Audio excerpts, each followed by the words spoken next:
అందరి గురించి ఏర్పాటు చేసిన దేవుని యొక్క సందేశము ఆరని అగ్ని. ఆరని అగ్ని. దేవుని బిడ్డలారా, ఈ లోకంలో ఎక్కడ మనం పరిశీలించిన ప్రతి అగ్ని కూడా ఆరిపోతూ ఉంటుంది, ఆరిపోతూ ఉంటుంది. కానీ బైబిల్ గ్రంథంలో ఆరని అగ్ని గురించి దేవుడు మాట్లాడుతూ ఉన్నారు. లోకంలో ఎవరు మాట్లాడినా ఆ మాటలలో దోషం కనబడుతుందేమో కానీ దేవుడు మాట్లాడే మాటలలో ఏది కూడా అబద్ధం కాదు, ఏ మాట కూడా అబద్ధం కాదు. దేవుని బిడ్డలారా, బైబిల్ గ్రంథంలో ఇప్పటి వరకు ముద్రింపబడిన ప్రతి ప్రాంతాన్ని భౌగోళికంగా మనం ఆలోచిస్తున్నప్పుడు ప్రతిదీ భౌగోళికమైన ఆధారాలతో ఉంది.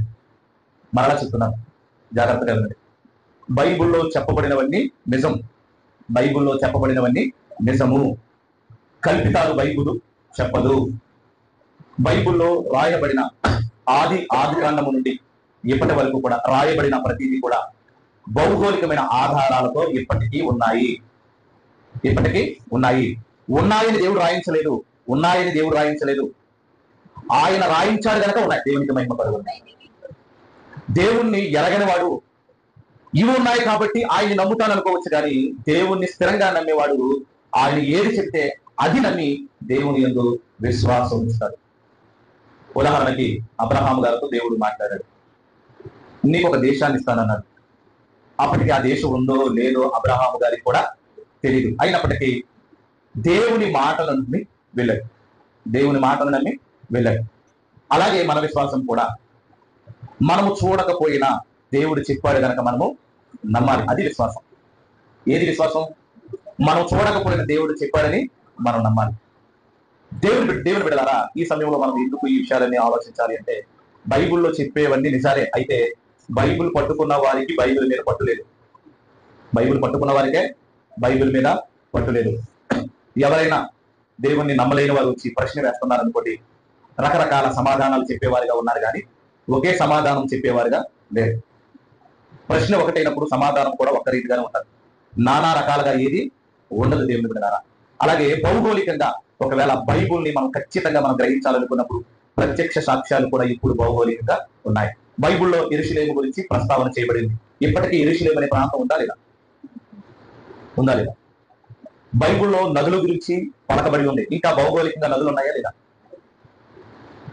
బైబుల్లో రాయబడినవన్నీ ఉన్నాయి.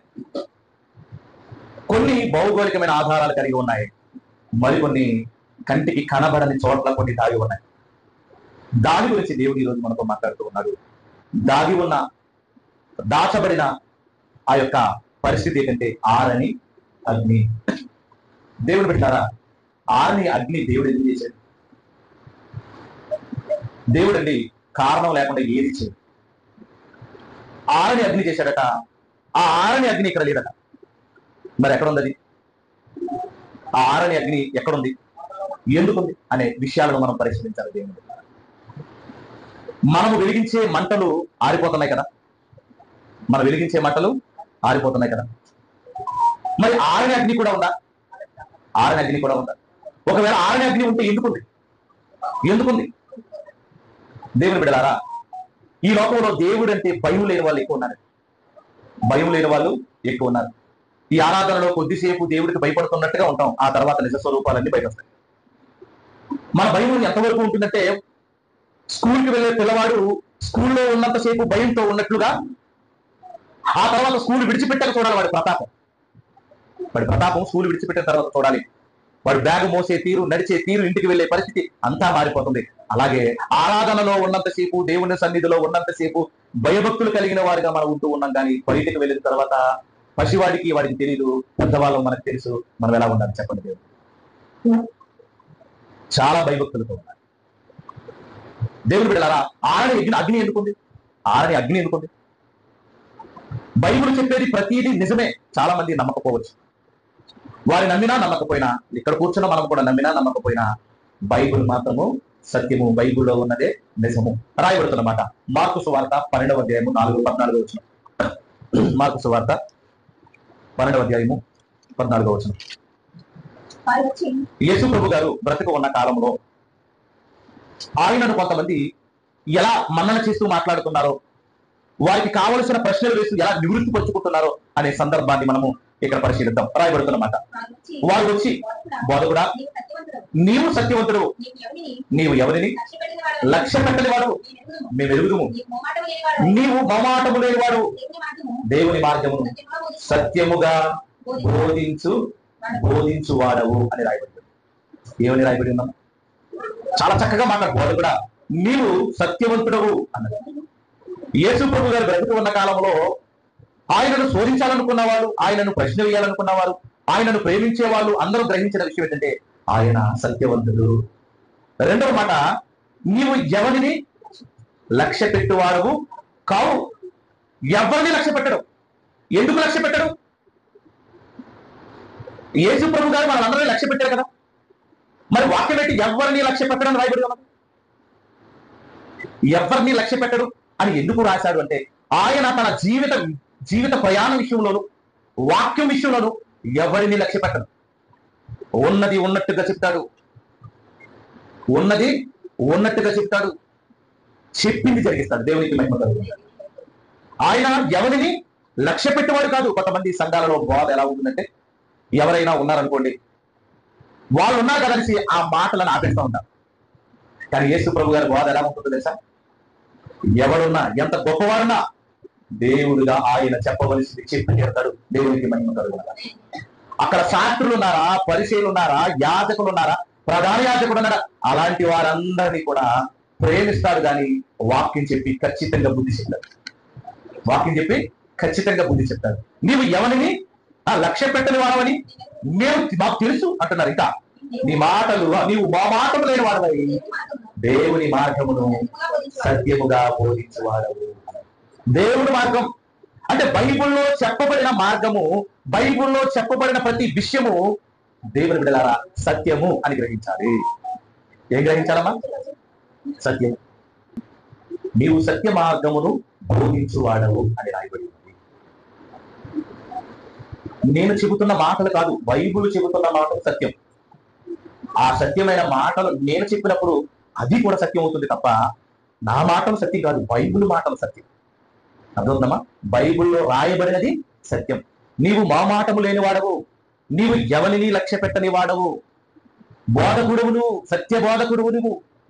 ఇంకేమంటున్నారు? దేవుని మార్గాన్ని సత్యమును చక్కగా బోధించేవాడవు. దేవుని బిడ్డారా, బైబిల్లో చెప్పింది నిజం. బైబిల్ ఏది చెప్తుంది కదా, బైబిల్ ఏది చెప్తే అదే. మీ మాటలు నిజమని చెప్పడానికి మీరు చాలా ఆత్మపడతారు. కానీ దేవుడు తన మాటలు నిజమని చెప్పడానికి మనుషులను అనేకమైన సార్లు హెచ్చరిస్తున్నాడు. ఎందుకో పెడచెవులు పెడతాడు. అలా వద్దు. ఈరోజు మాట్లాడే సంగతి అగ్ని గురించి కాదు, ఆరిపోయే అగ్ని గురించి కాదు, ఆరని అగ్ని గురించి. ఆరని అగ్ని ఎందుకుంది? ఒకవేళ ఆరని అగ్ని ఉంటే అది ఎక్కడుంది? దేవుడు ఆరని అగ్ని ఎందుకు చూశాడు? ఏదైనా ప్రమాదం ఏమైనా జరిగిందా? లేదా ఆయనకి నచ్చనిది ఏదైనా జరిగిందా? దేవుడు అంటే ప్రేమకు గుర్తు కదా. ఆయన ప్రతి మనిషి జీవితాన్ని కూడా ఆశీర్వదించేవాడు కదా. దేవుని యొక్క కృపను పొందుకోవాలని ఎంతో మంది గోదారి ప్రార్థన చేస్తున్న వారు మనకు కనబడుతున్నారు కదా. ఎంతమంది ప్రార్థన చేస్తున్నా, ఎంతమంది సంఘాలకు వెళుతున్నా, ఎంతమంది దేవుడని స్తుతిస్తున్నా ఆయన ఆరని అగ్ని ఎందుకు రాజేస్తున్నారు? ఏమన్నా ఇంతమంది భక్తులు మనం ఉన్నప్పుడు ఆయన ఆరని అగ్ని ఎందుకు రాజేస్తున్నారు చెప్పండి? ఆరని అగ్ని ఎందువరకు రాయబడుతున్నమాట?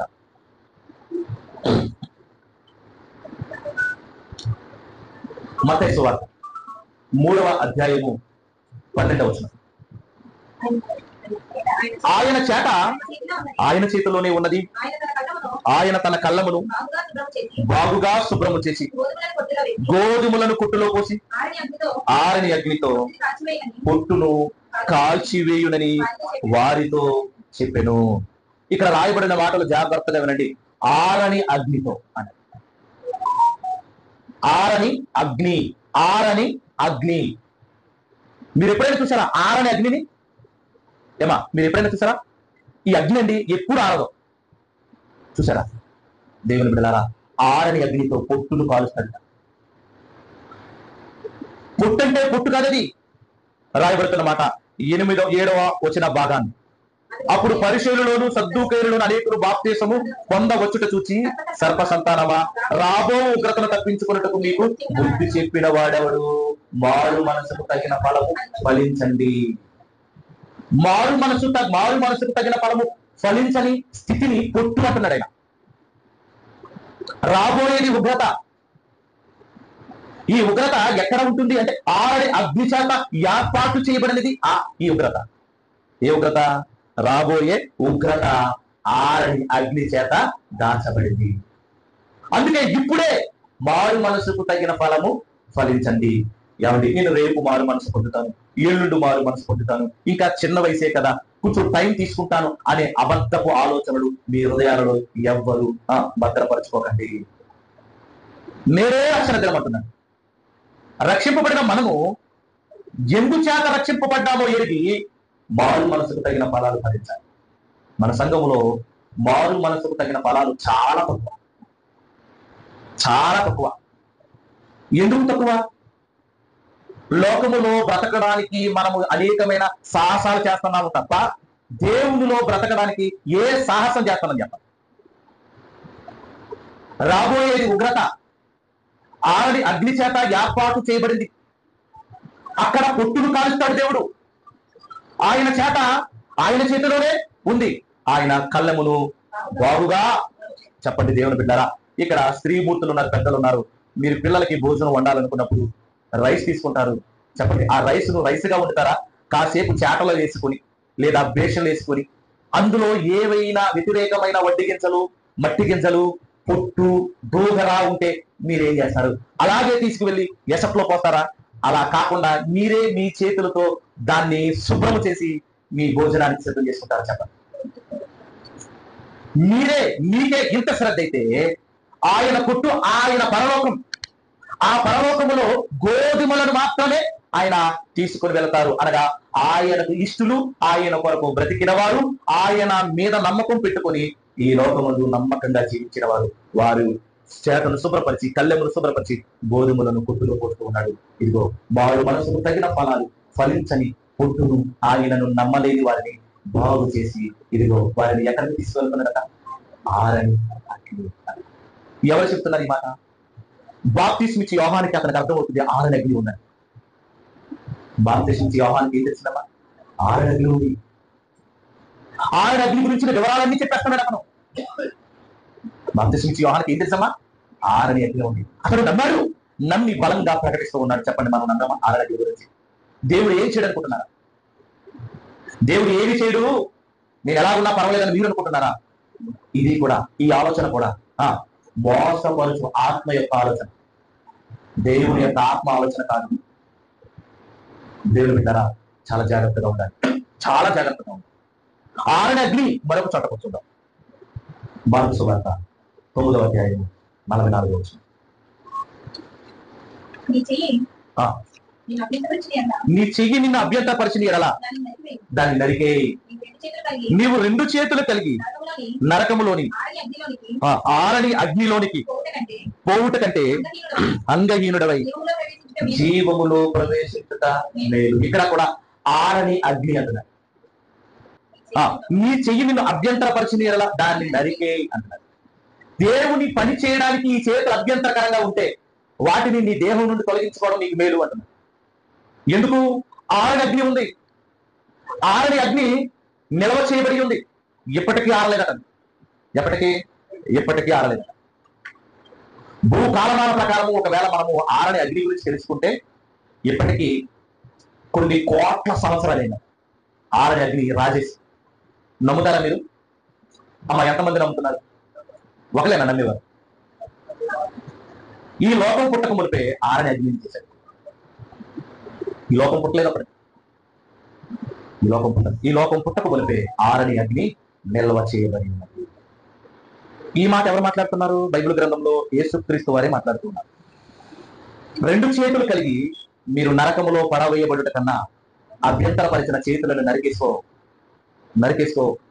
నరికేసుకుంటే పాపాలు తగ్గుతాయి. కనీసం చేతులు కాలు లేకపోయినా నీవు జీవములో ప్రవేశించగలవు. కానీ ఒకవేళ అభ్యంతరపరిచిన నీ చేతులను నరకకపోతే ఆరని అగ్నిలోకి నీవు వెళ్ళిపోతావు. ఆరని అగ్నిలో నువ్వు వెళ్ళిపోతావు. ఇంకా రాయబడిన మాటల్లో 48వ వచనం, ఆ నరకంలో ఏం జరుగుతుందో చెప్తున్నారు. నరకమున వారి పురుగు చావదు, అగ్ని మరలా చెప్తున్నాడు ఆరని అగ్ని. దేవుని బిడ్డారా, ఆరని అగ్ని ఉంది. ఆరని అగ్నికి పొట్టు వెళ్ళిపోతుంది కాల్చబడడానికి. దేవుని పని చేయని వారు వెళ్ళిపోతూ ఉన్నారు. వారి పురుగు చావదు, అగ్ని ఆరడం లేదు. ఎందుకు తెలుసా దేవుని బిడ్డారా? ఆరని అగ్నిని ఎందుకు చేశాడు అంటే దానిలో శిక్షలోనికి వెళ్ళేది కూడా ఆ జీవము, ఆ పురుగుగా దేవుడు మాట్లాడుతున్న అది కూడా రాయబడుతున్నమాట. యోహాను సువార్త 6వ అధ్యాయం. నేను చెప్పే మాటలు శరీరానికి కాదు, శరీరాన్ని నడిపిస్తున్న ఆత్మకి. ఆత్మ జీవింపచేస్తూ ఉంటుంది. ఆత్మ ఏం చేస్తుందట అంటే ఆరని అగ్నిలో పడవేయబడేది ఏంటి అంటే జీవించే ఆత్మను పడేస్తున్నది. దానికి మరణము లేదు. ఆత్మకి మరణము లేదు కనుక ఆ మరణము లేని ఆత్మను యుగ యుగాలు కాల్చబోతూ ఉన్నాడు. దేవునికి మహిమ కలుగుతుంది. ఎందుకు ఆత్మను కాల్చుతున్నాడు అంటే ఆత్మగా లేదు, పొట్టుగా మారింది. ఆత్మ తన స్థితిని పోగొట్టుకుంది. మారు మనసుకు తగిన ఫలాలు ఫలించలేదు ఆత్మ. మారు మనసుకు తగిన ఫలాలు ఫలించలేదు ఆత్మ. దేవునిలో ఉన్నప్పుడు ఆత్మ బాగుంది, కానీ ఈ లోకంలోనికి వచ్చిన తర్వాత ఆత్మ పాడైపోయింది. పాడైపోయిన ఆత్మను దేవుడు కాపాడుతున్నా దానిని ప్రతి ఒక్కరు కూడా తీసుకోలేకపోతూ ఉన్నారు. పక్కింట్లో ఇచ్చినటువంటి చిన్న గ్లాసు పంచదారాన్ని తీసుకుంటున్నాం, కానీ మన ఆత్మను రక్షించే వాక్యాన్ని మనం తీసుకోలేకపోతూ ఉన్నాం. అందువల్ల మన ఆత్మ ఏమైపోయిందో తెలుసా? రాయబడుతున్నమాట ప్రకటన గ్రంథం 21వ అధ్యాయము 8వ వచన భాగము. పిరికివారును, మాంత్రికులను, విగ్రహారాధికులను, అవధికులందరూ అగ్ని గంధకములతో మండు గుండములలో పాలు పొందుతురు. ఇది రెండవ దేవుని బిడ్డారా, ఇప్పుడే కన్ను మూసాం అనుకోండి, మనం ఎక్కడికి వెళ్తాం చెప్పండి? ఇప్పుడే కన్ను మూసాం, మనం ఎక్కడికి వెళ్తాం?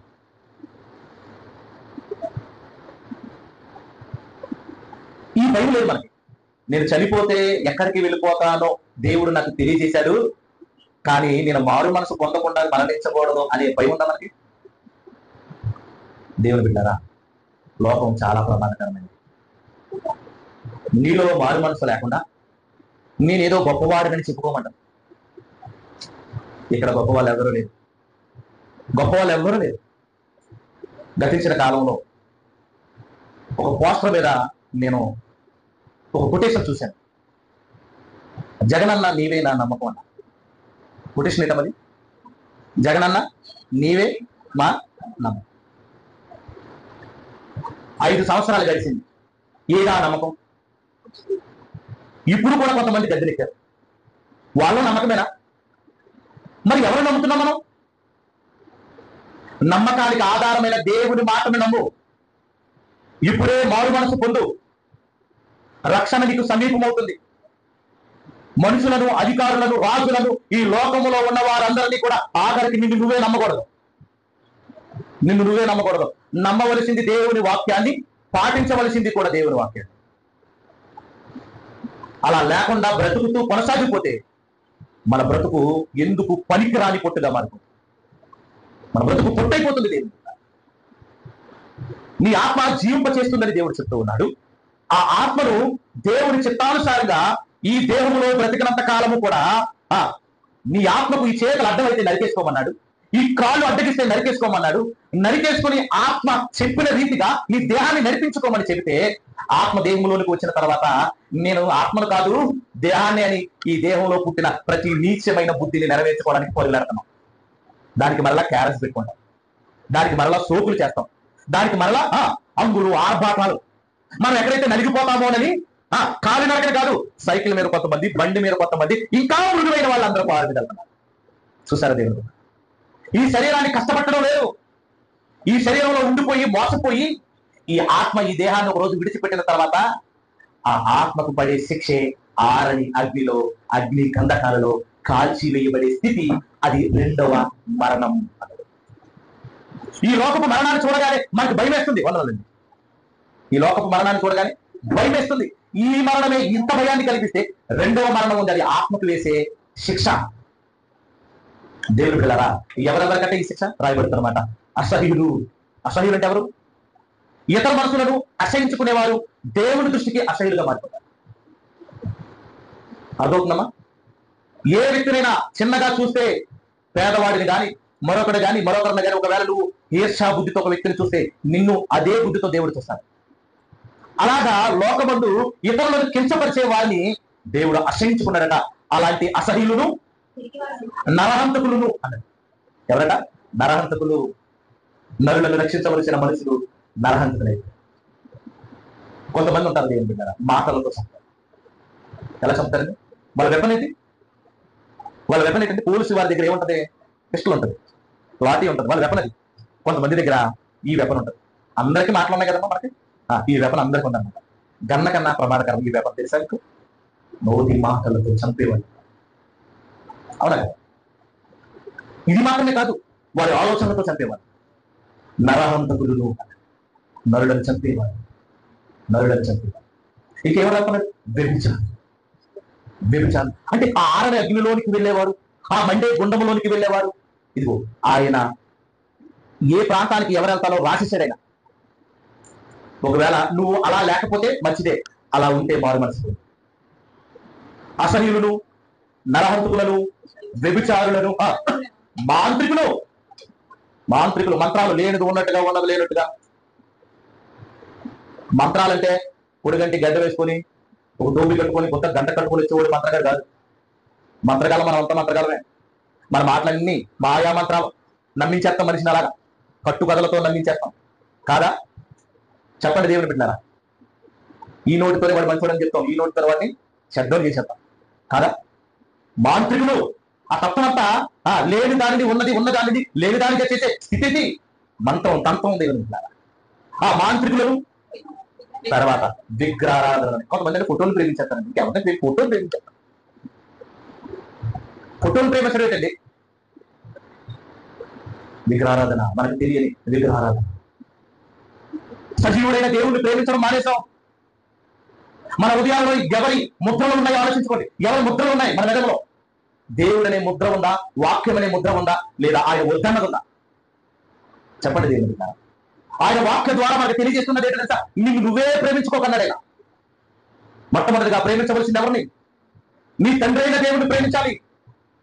కానీ ఆయన ప్రేమించకుండా నిన్ను నువ్వు ప్రేమించుకోవడం ఏంటి? ఆయన ప్రేమించకుండా భార్యను ప్రేమించడం ఏంటి? ఆయనను ప్రేమించకుండా భర్తను ప్రేమించడం ఏంటి? ఆయనను ప్రేమించకుండా బిడ్డలను ప్రేమించడం ఏంటి? ఆయన ప్రేమించకుండా నాయకులను ప్రేమించడం ఏంటి? ఎవరు చెప్పారు ఈ అబద్ధాలు? ఎవరు చెప్పారు ఈ అబద్ధాలు? దేవుణ్ణి ప్రేమించాలి. మొట్టమొదటిగా ఆయన దృష్టికి నువ్వు నీతిమంతులుగా అగపడాలి. ఆయన చేత, ఆయన చేతిలో ఉంది. నువ్వు ఆయన చేతిలో, చేతలో ఉన్నావు, సంఘములో ఉన్నావు. ఒకవేళ ఆయన చేతలో ఉండి కూడా సరైన ఫలాలు ఫలించకపోతే పొట్టును ఏరి పారేసినట్లుగా ఏరి పేరేస్తాడు. అలాగే ఇదిగో ఒడ్డి గింజలను తీసినట్టుగా, మట్టి బిడ్డలను తీసినట్టుగా తీసి పాడేస్తాడు. ఎంతో కాలం కాదు మన జీవితం. కొంతసేపు కనబడి అంతలో మాయమైపోయే చిన్న జీవితంలో మనము నమ్మకాన్ని పెంచుకోవాలి. దేవుడు మనలను నమ్మినట్లుగా. దేవుడు నమ్మాలి మనల్ని. నువ్వు దేవుడిని నమ్మడం కాదు, దేవుడు నిన్ను నమ్మాలి. చెప్పండి అమ్మా, ఈ భవిష్యత్తు తోటలో మనల్ని నమ్మే వాళ్ళు ఉన్నారా? అంతగా నిన్ను నమ్ముతారా? నిన్ను నమ్మి బాధ్యతలు ఇవ్వగలరా? అంటే ఆలోచించండి. ఇంకా మనము చాలా అభివృద్ధి చెందాలి దేవుని నమ్మకం సాధించే విషయం. రాయబడుతున్నమాట అబద్ధికులు అన్నాడు. అబద్ధికులు అన్నాడు. ఎవరంటారట? అబద్ధాలు చెప్పడం చాలా చెడ్డ గుణం. ఒక్కొక్కసారి తండ్రిని మోసగించడానికి అబద్ధాలు చెప్పి బిడ్డలు చూస్తూ ఉంటారు. ఎవరిని మోసం చేస్తున్నాడమ్మా? తండ్రిని. భార్యను మోసం చేసి భర్తలు కూడా ఉంటారు. వాళ్ళు కూడా ఏం చేస్తారు? కట్టుకథలు, అబద్ధాలు. అలాగే భర్తను మోసం చేసి స్త్రీలు కూడా ఏం చేస్తారు? అబద్ధాలు చెప్పేస్తారు. ఈ లోకంలో ఎవరున్నారు తెలుసా? అబద్ధికులే ఉన్నారు. ఉన్నారా లేదా? మరి అబద్ధికులు ఎక్కడికి వెళ్తారు? ఆరని. ఆరని అని. వ్యభిచారులు ఎక్కడికి వెళ్తారు? ఆరని అంటే. నరహంతకులు ఎక్కడికి వెళ్తారు? ఆరని అంటే. మాంత్రికులు ఎక్కడికి వెళ్తారు? ఆరని అగ్ని. అక్కడ ఏముంది? అక్కడ ఏముంది? మండు గుండము, మండే గుణం, మండే గుణం. దేవుని బిడ్డలారా, దేవుని బిడ్డలారా, దేవుడు నిన్ను మండించాలి అంటే ఆయనకి చాలా రకాల ఆలోచనలు ఉన్నాయి. కానీ అగ్నితోనే మండించాలనుకున్నాడు అంటే నువ్వు చేసిన దానికి అదే సరి అనేదని దేవుడు అనుకున్నాడు కాబట్టి అది చేశాడు. దేవుడికి అప్పుడప్పుడు కూడా మనం మాట్లాడుతూ ఉంటాం, ఒరే వీడు చేసిన దానికి తగ్గ శిక్ష పొందాడురా అంటాం. మనం అంటామమ్మా? వీడు చేసిన దానికి ఏం పొందాడు? వీడు చేసిన తప్పుకు తగిన శిక్ష అంటాం సార్. అలాంటి శిక్ష ఆరని